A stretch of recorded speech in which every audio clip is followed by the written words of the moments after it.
अस्सलामुअलैकुम वरहमतुल्लाहि वबरकातुहू। आदरणीय प्रधान अध्यापक महोदय, शिक्षकगण, मेरे स्कूल के छात्र एवं छात्राएं, आज 26 जनवरी गणतंत्र दिवस के अवसर पर मैं अपनी ओर से 2 शब्द बोलने के लिए सभी आदरणीय शिक्षकगण का आभार प्रकट करती हूं। साथ ही साथ अपने नौजवान भाइयों एवं उपस्थित गणों को धन्यवाद देती हूं। अजी इस मुल्क को खतरा ना हिंदुओं से है ना मुसलमानों से है। अजी इस मुल्क को खतरा ना हिंदुओं से है ना मुसलमानों से है। अजी इस मुल्क को तकलीफ है तो सिर्फ गद्दारों और बेईमानों से है। भूल मत करना मुझे कमज़ोर समझने की, भूल मत करना मुझे कमज़ोर समझने की। मुझे इस वतन की रक्षा की खातिर हथियार उठाना भी आता है। यहाँ की चांदनी मिट्टी का ही गुणगान करती हूँ, यहाँ की चांदनी मिट्टी का ही गुणगान करती हूँ।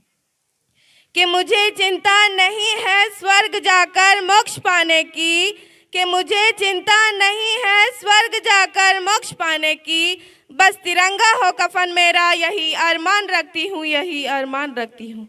छोटे बड़े भाई एवं बहनों, मैं फलक परवीन आज देशभक्ति के बारे में अपने कुछ विचार आप सभी के सामने साझा करना चाहूँगी कि देशभक्ति एवं राष्ट्र निर्माण है क्या। तो आज मुझे खुलकर बोलना है और आप सभी को समझ कर सुनना है, और आप सभी को समझ कर सुनना है। मैं नहीं मानती कि राष्ट्रगान के 52 सेकंड में खड़े होकर गाना या वंदे मातरम या भारत माता की जय की जोरों शोरों से नारा लगाना ही देशभक्ति है। क्योंकि महोदय, ये वो सदी है जहां नीति, नियम और नैतिकता जैसे मूल्य कोड़ियों की धज्जियां उड़ाते हुए लोग नजर आते हैं। और ये वो सदी है जहां सत्य, अहिंसा, सदाचार, साथी, स्नेह जैसे मूल्य कोड़ियों के भाव बेचते हुए लोग नजर आते हैं। और ये वो सदी है जहां घर में दो सगे भाई भी शांति, अमन और चैन के साथ बड़ी मुश्किल के साथ जीते नजर आते हैं। और जिस देश के युवा फेसबुक, व्हाट्सएप, इंस्टाग्राम जैसे सोशल नेटवर्किंग साइट पर चैटिंग, डेटिंग, चैटिंग और फ्लैक्टिंग के मायाजाल में फंसे नजर आते हैं, अरे मुझे तकलीफ तो तब होती है जब आज का यह नौजवान युवा, जिसके कंधों पर राष्ट्र निर्माण और देश समाज के आंसुओं को जोड़ कर रखने की है, वही युवा आज मुझे पबजी गेम में डूबा और शराब की लत में भीगा नजर आता है। तो मैं इन युवाओं से कहना चाहूंगी कि मोहनित्रा में सोने वाले लोग, अभी भी वक्त है, तुम जाग जाओ, इससे पहले कि तुम्हारी ये नींद कहीं इस राष्ट्र को ले ना डूबे, अजी इस मुल्क को खतरा ना हिंदुओं से है ना मुसलमानों से है। अजी इस मुल्क को तकलीफ है तो सिर्फ गद्दारों और बेईमानों से है। एक सैनिक बनकर सेना में जाना ये देशभक्ति नहीं होती। आज़ादी के पूर्व बात कुछ और थी और आज बात कुछ और है। तब झांसी की रानी लक्ष्मीबाई से लेकर शहीद आजम वीर भगत सिंह तक, चंद्रशेखर आज़ाद से लेकर महात्मा गांधी तक, इन्हें हम देशभक्ति कहते हैं। परंतु आज मैं देशभक्ति कहूँ तो किसे कहूँ। अपने परिवार, समाज और राष्ट्र के प्रति समर्पण भाव है देशभक्ति। एक देशद्रोही के जीवन में आने वाला तूफान है देशभक्ति। धर्मलोकता को पछाड़कर ईमानदारी से किया गया हर काम है देशभक्ति। एक गरीब बीमार बुजुर्ग को दवाई दी जाए तो वो है देशभक्ति। और आज का ये नौजवान इस वतन के लिए खुद को मारने के लिए नहीं, दूसरों को मारने के लिए नहीं, परंतु पहले खुद मरने को तैयार हो तो वो है देशभक्ति। तो मैं इन देशद्रोहियों को 2 लाइन कहना चाहूंगी कि ए हवा में जहर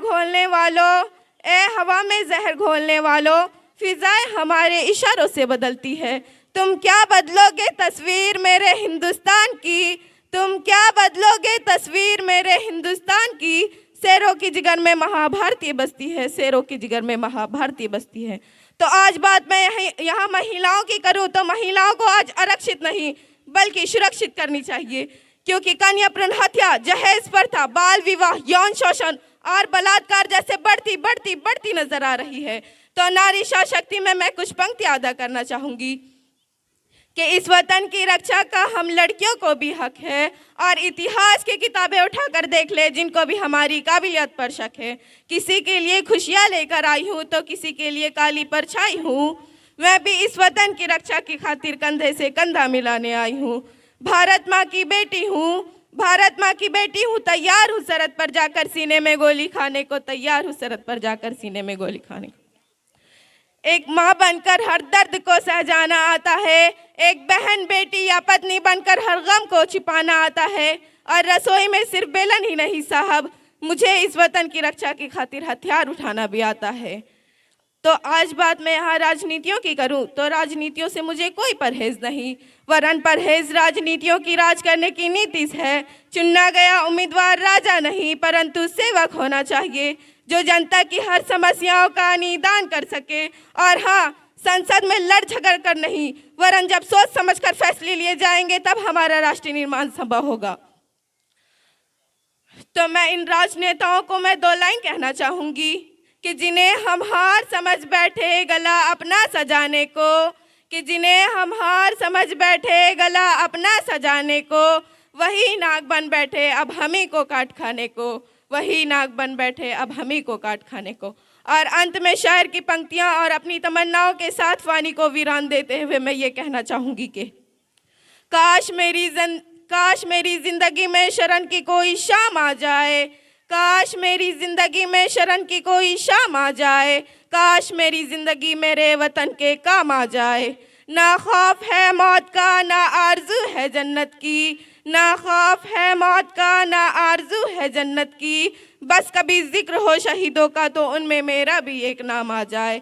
जब कोई पूछे मेरे बारे में तो मेरी ये पहचान लिख देना, उठाना तिरंगा झंडा और सीने में हिंदुस्तान लिख देना। जब कोई पूछे कि ये पागल थी कौन, जब कोई पूछे कि ये पागल थी कौन, क्रांतिकारियों और इनकलाब का नाम लिख देना। और बचा हुआ जिस्म में लहू एक बूंद भी, और बचा हुआ जिस्म में लहू एक बूंद भी, उसे निकालना और माँ तुझे सलाम लिख देना। Thank you. जय हिंद, जय भारत।